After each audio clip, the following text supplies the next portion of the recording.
Bonsoir bien-aimés, bonjour bien-aimés, ça dépend à l'heure à laquelle vous allez nous suivre. J'espère que vous vous portez bien. Nous allons prendre dans les Écritures,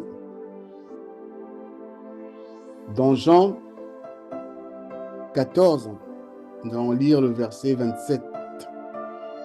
Et c'est ça qui va constituer aussi notre texte de base.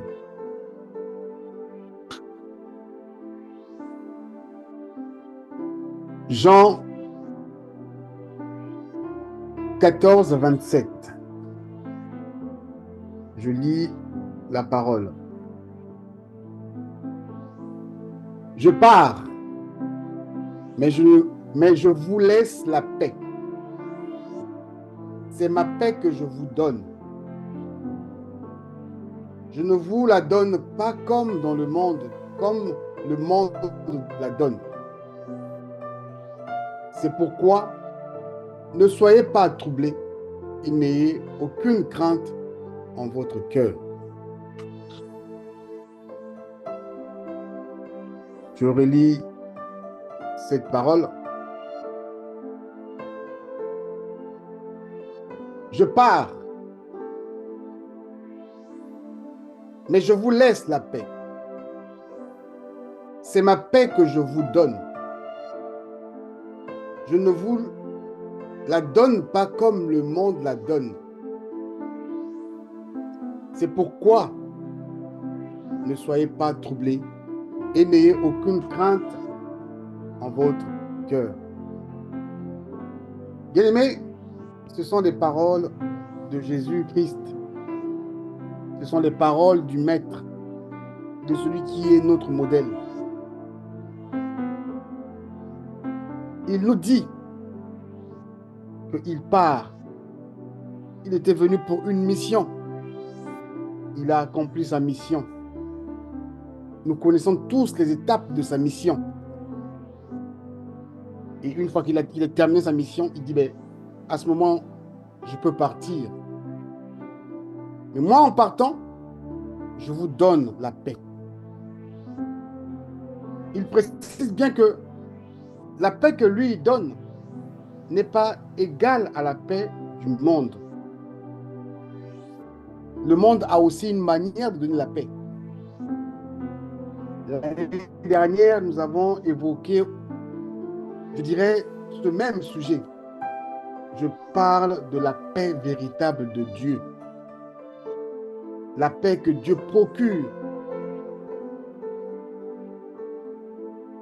En définissant le mot paix, il y a plusieurs définitions. Mais il y a une définition qui m'a plus marqué. Selon le dictionnaire français Larousse, la paix est un état de quelqu'un qui jouit du calme intérieur, tranquillité d'âme. Jésus-Christ, lorsqu'il est arrivé au monde, il a été sujet des tentations comme toi et moi. Comme il est écrit, tu n'as voulu ni sacrifice ni holocauste, mais tu m'as constitué un corps, tu m'as formé un corps pour être en phase avec ce monde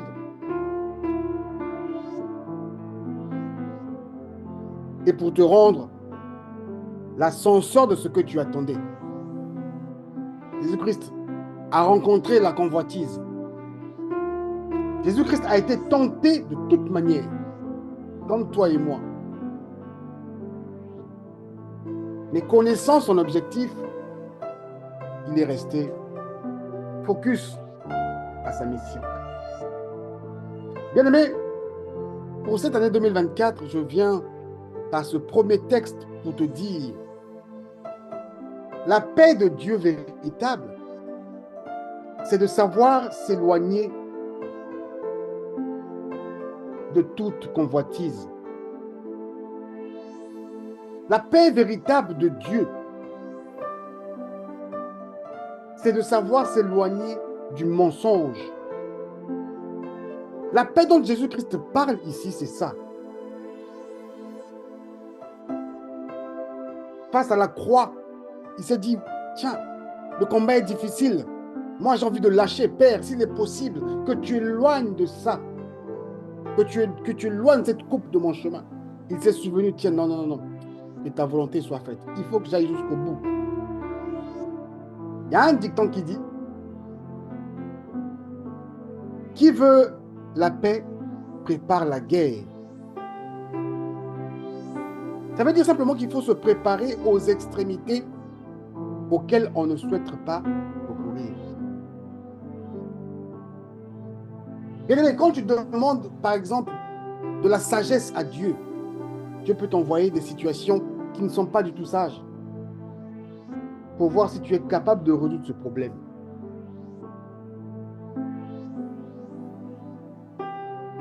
La paix de Dieu,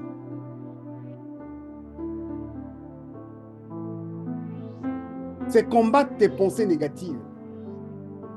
C'est combattre la cupidité qui est en toi.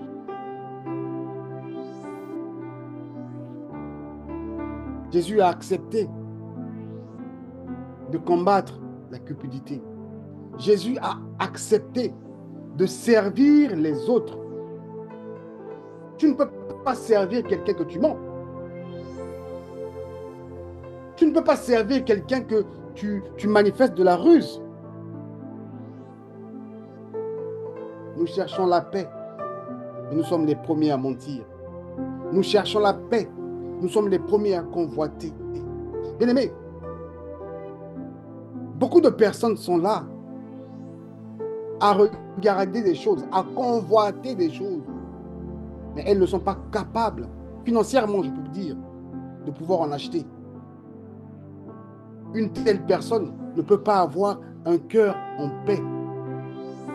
Son cœur sera toujours troublé dans l'objectif de chercher de l'argent par tout moyen afin d'acquérir la chose dont elle convoite.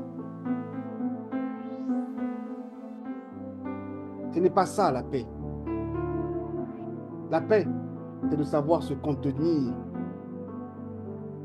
La paix, c'est de te dire que je n'ai pas de moyens. Elle est belle. Gloire soit rendue à Dieu qu'elle soit belle. Mais je n'ai pas de moyens de m'en offrir. Je regarde autre chose. La paix, c'est de pouvoir voir au niveau de ses pensées. Si ces pensées sont en phase avec la parole de Dieu. Est-ce que tes pensées sont aussi en phase avec ton niveau de vie? Jésus dit, je pars, moi je pars. Ma paix que je vous laisse, c'est ça. C'est le fait que devant le diable, dans le livre, c'est écrit dans Matthieu, c'est écrit dans Luc, lorsque le diable transporta le maître en montagne, et quand je prends par exemple au Matthieu 4, Matthieu 4, je veux dire versets 8 et 9, il est écrit, le diable le transporta encore sur une haute montagne. Et là, il lui montra tous les royaumes du monde et leur magnificence. Puis il dit, tout cela, je te le donnerai si tu te prosternes devant moi pour m'adorer. Jésus savait, si j'accepte de me prosterner devant toi, je serai dépendant de toi. Ça veut dire que je ne serai pas du tout en paix. Il y a des hommes qui acceptent des corruptions ou de la corruption parce qu'ils veulent paraître. Ce type de personnes ne vivent pas en paix. Bien aimé, il ne faut pas envier quelqu'un. Il ne faut pas envier, ah tiens, ce dernier roule dans une belle voiture, ce dernier a ceci, a cela. Mais tu ne sais pas si ce dernier, la nuit, dort comme toi. Pourquoi les chefs d'État ou les ministres, je prends le cas dans nos pays d'Afrique, sont souvent gardés par plusieurs militaires? Pas parce que ce sont des hautes personnalités, c'est aussi parce que ces hommes-là ne pratiquent pas une bonne vie, qu'est-ce qu'ils font? Ils cherchent à se protéger davantage. Des fois, toi et moi, la nuit, on dort. Eux, ils sont obligés de se réveiller à une certaine heure de la nuit pour aller faire des cabales, se rencontrer entre eux afin de préparer le lendemain. Et c'est de la même façon que le diable a proposé à Jésus. Tu veux avoir ça? Prosterne-toi. Tu auras de l'argent. Tu auras certainement peut-être le pouvoir devant les hommes. Et tu auras aussi un problème de sommeil. On ne peut pas dire que tu es en paix. Jésus-Christ a traversé toutes ces difficultés. Jésus-Christ a remporté la coupe face à toutes ces propositions.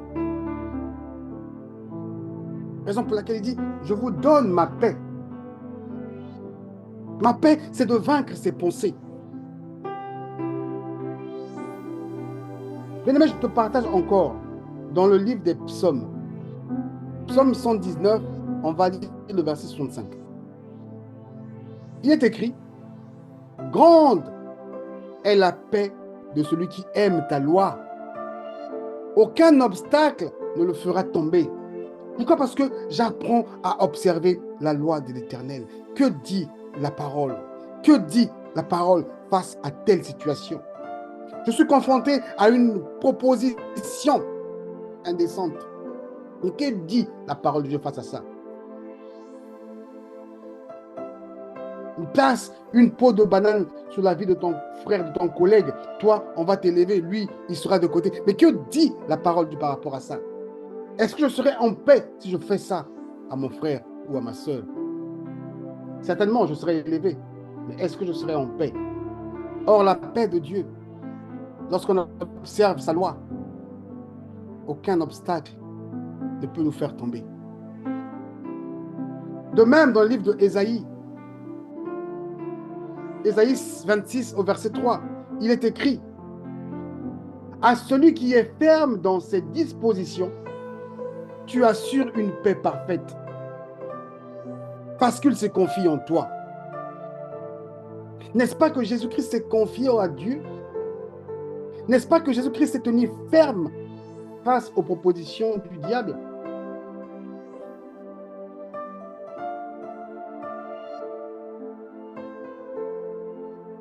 Place ta confiance en l'Éternel. Ce n'est pas le simple fait de répéter les paroles qui sont écrites. Bien-aimé, la parole de Dieu donne la vie lorsque tu commences à la vivre.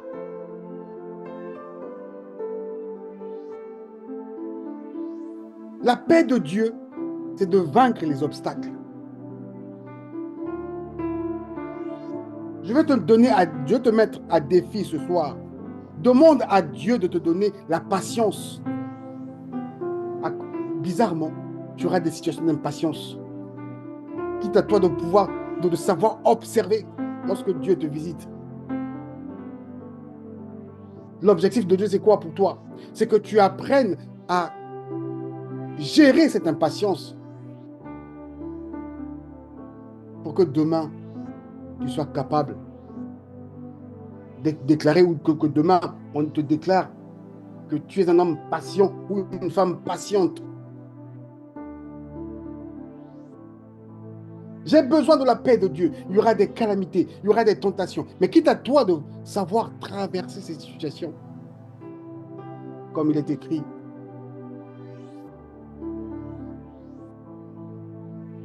Dans une attitude de fermeté.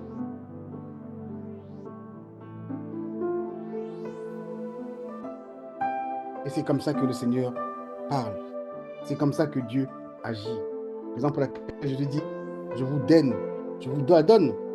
Je ne vous la donne pas comme le monde la donne. Parce que lorsque le monde te donne une paix, cette paix-là, elle est troublée. Cette paix-là, elle n'est que factice. C'est une paix que les hommes peuvent convoiter en te voyant dehors. Lorsque tu brilles, les gens peuvent dire, ah tiens, j'ai envie d'être comme un tel, j'ai envie d'être comme un tel, tu vois pas comment l'autre est, ah tu es toujours par contre, ceci, tu vois pas ses parents. Mais deux fois, dans la nuit, ces derniers ne dorment pas. Bien-aimé, je jouis d'une paix magnifique, plus que le chef de l'État de mon pays. Moi, je dors, je peux me promener dans la rue, j'ai de problème avec personne et personne ne pourra m'attaquer. Je jouis d'une paix que même un ministre de chez moi ne peut pas jouir parce que je n'ai pas dilapidé l'argent de mon pays. Je n'ai pas de contrat avec, ni moralement, je ne sais pas ni d'une autre manière. La paix, c'est de savoir vaincre toutes ces choses.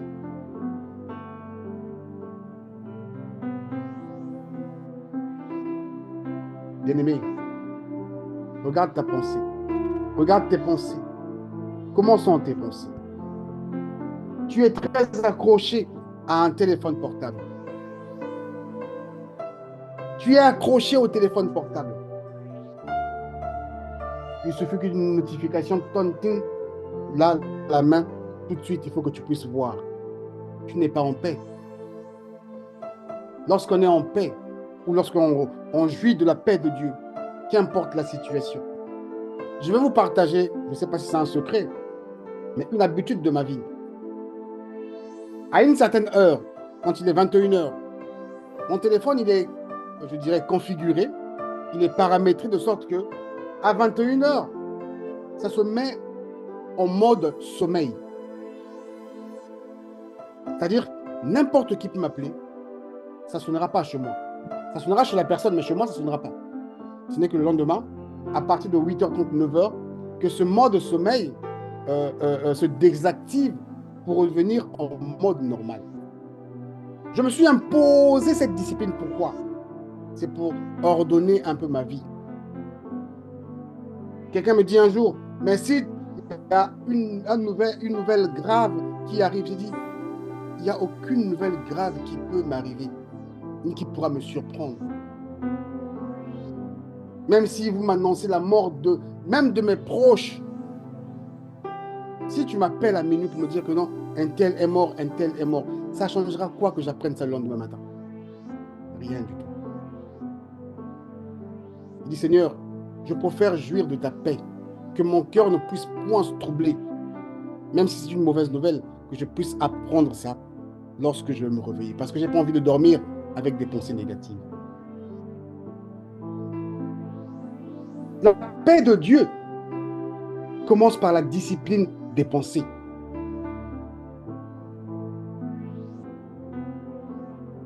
Nous sommes en guerre tous les jours lorsque nous nous réveillons. Nous sommes en guerre tous les jours avec nos systèmes connectés, nos téléphones portables, où des publicités passent de partout. Si tu n'as pas l'esprit de Dieu, tu risques de succomber à tout. Tu risques de convoiter. Tu risques d'avoir un cœur troublé. Quand on te paye ton salaire, au lieu que tu penses à des choses beaucoup plus intéressantes, qu'est-ce que tu vis? Ah tiens, j'avais vu ça là-bas, il faut que je paye ça. Mais tu n'es pas en paix. Tu n'es pas en paix. Un homme de paix, un homme en paix ou une femme en paix, c'est celui ou celle qui sait diriger ses pensées. Ce qui fut le cas pour Jésus-Christ. Donc, lequel dit, je pars, moi je m'en vais. Moi, physiquement, je vous quitte. Mais ma paix que je vous laisse, voici ses conditions. Vous respectez ce que je vous ai dit là. Le reste, rien ne va vous arriver de mal. N'ayez aucune crainte. Bien aimé, je prends un autre exemple. Je trompe ma femme ou ma femme me trompe. Ou tu trompes ta femme ou ta femme te trompe. Avec ton téléphone portable, la personne ne sera jamais à l'aise. Elle ne sera pas à l'aise avec son téléphone. Parce qu'elle va voir, est-ce que je ne sais pas, l'autre là-bas a envoyé un message ou SMS pour que je puisse supprimer. Mais tu n'es pas à l'aise. Tu es en guerre avec toi-même. Pareil pour un menteur. Tu as menti aujourd'hui. Demain, tu vas chercher, on va réfléchir. Comment est-ce que je vais faire pour mentir pour que demain, je ne puisse pas être attrapé? Mais tu n'es pas en paix. La paix de Dieu, en un mot, c'est l'amour. Parce que quand on aime, on partage. Et lorsqu'on partage, on est transparent. La paix de Dieu, c'est toi qui dois prendre la décision de quitter ce qui est mauvais pour adhérer à la vie de Christ. Tu peux être appelé chrétien. Tu peux avoir, je ne sais pas vu quoi. Tu peux avoir lu la Bible de Genèse à Apocalypse. Mais bien aimé, si tu ne manifestes pas, toi, la volonté de Dieu dans ta vie, tu attendras longtemps. Tu attendras longtemps. Et tu ne feras rien du tout dans ta vie. Parce que Dieu a déjà fait toutes ces choses. Il a fini. Et il n'attend que toi pour respecter sa parole. La paix de Dieu se manifeste de cette manière. Quand je dis, je pars, mais je vous laisse ma paix. Vous avez vu comment est-ce que j'ai agi. Toutes ces choses sont écrites. Comment est-ce que Jésus se comportait. Il avait le temps pour aller rester avec son Père, parler avec son Père. Il ne demandait pas à Dieu, donne-moi aujourd'hui de l'argent pour que je puisse acheter un vélo ou à l'époque, acheter l'âne pour qu'on puisse me promener. Mais il avait une relation de cœur avec son Père. Nous, aujourd'hui, on a transformé Dieu pour un donneur. On fait des prières que seulement Dieu, donne-moi ceci, donne-moi le mariage, donne-moi les enfants, donne. Aucune relation fusionnelle entre nous et Dieu.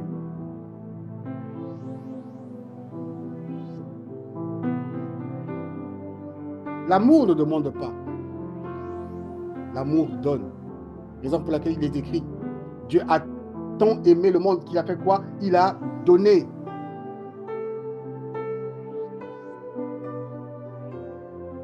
Il n'y a qu'un homme en paix qui peut donner. Un homme qui a un cœur trouble ou une femme qui a un cœur trouble ne peut pas donner. Ça veut dire que tu ne jouis pas de la paix.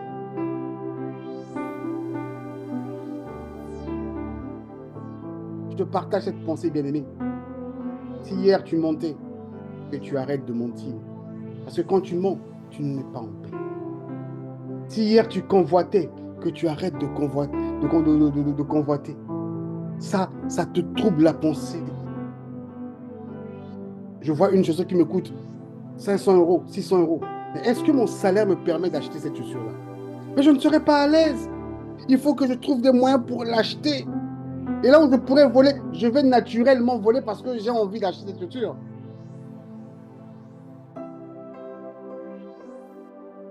Le contentement, c'est aussi une forme de paix.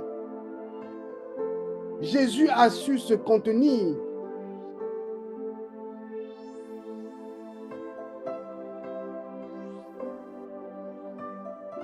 Bien-aimé, tu peux dire que moi je ne pêche pas ici, je ne pêche pas là. Mais la convoitise est une forme de péché qui trouble ton cœur.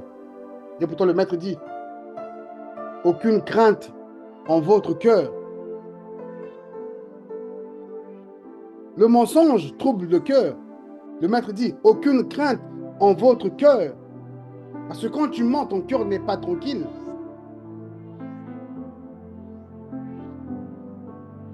Je pars.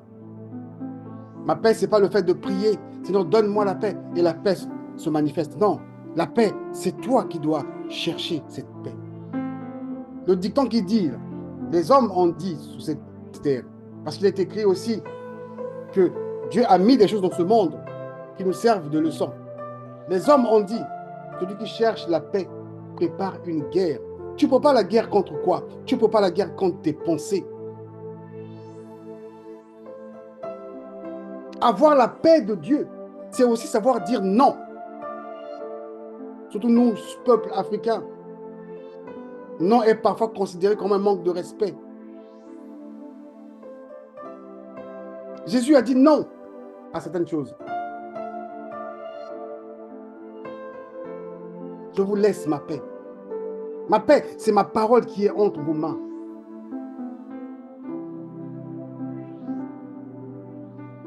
Bien-aimés,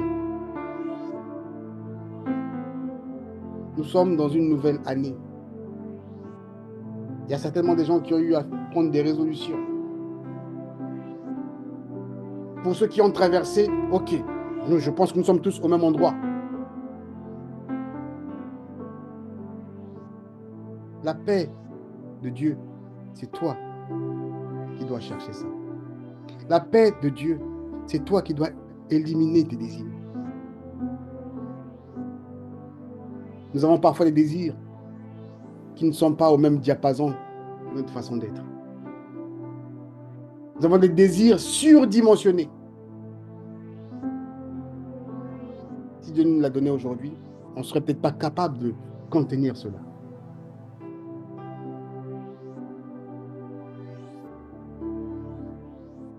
Bien-aimé, je ne veux pas être comme des one-man shows. Je ne veux pas te promettre des choses qui ne seront pas réalisables. Mais je viens juste te montrer un petit point dans ce que le Maître a dit. Je vous laisse ma paix. Qui a vu la paix que Dieu a laissée?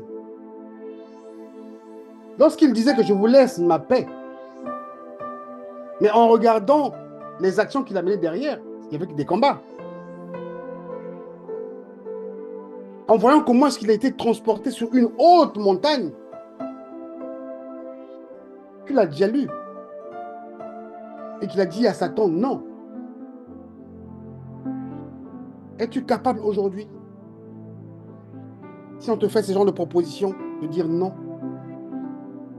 Le non pour nous, Africains, est considéré comme un genre de l'impolitesse. Mon Dieu me dit ce soir, grande est la paix de celui qui aime la loi, ta loi. La loi de Dieu n'est pas si difficile. La loi de Dieu n'est pas difficile, pourquoi? Parce que nous sommes tellement... La loi de Dieu est difficile pour des gens qui sont attachés dans le monde. Et pour ceux qui aiment la loi de Dieu, aucun obstacle. Et des choses que tu ne demanderas même pas, Dieu lui-même te donnera.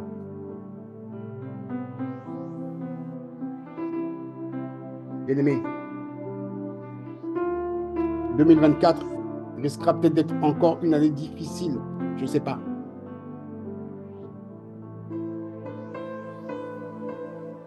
Et ce que je viens de te dire ce soir, c'est que tu dois te préparer à ce combat. Jésus-Christ n'est pas venu nous mentir. Jésus-Christ ne nous a pas fait des promesses surdimensionnées. Jésus-Christ nous a dit la vérité.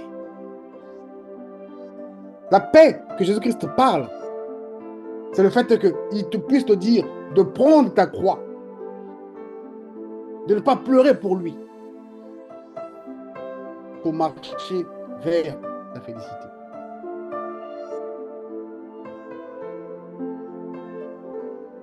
En disant cela parce qu'il savait que le monde a aussi une forme de paix. Une forme, je dis bien une forme de paix. Moi, je ne connais pas les satanistes. Je ne les connais pas. Mais d'après ce que j'en entends ici et là, c'est des gens qui n'ont pas souvent de paix. Moi, je n'ai jamais croisé ni le diable, ni Jésus. Je ne les ai jamais croisés. Mais de ce que j'entends ici et là, c'est parfois les gens qui ne dorment pas correctement. Ma prière ce soir est le vœu de mon cœur. C'est que tu sois capable de pouvoir affronter. Ça ne sera pas facile, et je le dis pour moi-même aussi. Les pensées négatives, les tentations, et des fois, il y a des choses que toi-même tu vas chercher. Évite-les, ferme ces portes et ouvre d'autres portes afin que la grâce de Dieu puisse demeurer en toi. Que Dieu te bénisse.